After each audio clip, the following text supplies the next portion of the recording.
breaking news, guys. Week we go sweet. Now from Monday we didn't know.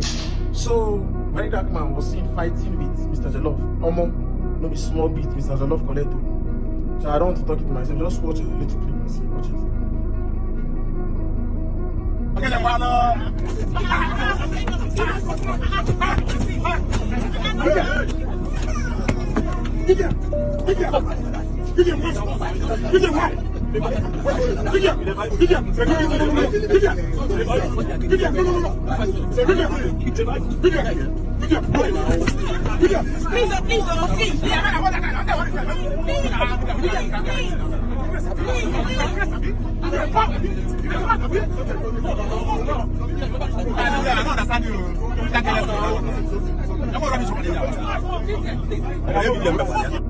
It was not right for them fighting in a conventional plane.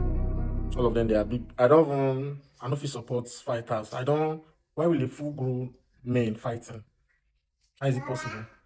As I did, so nothing if you tell me, nothing if you do me, they go make me say I want exchange blow. If you beat me or do me anything, there's the law. Follow legal process. But them fighting in a plane, it doesn't seem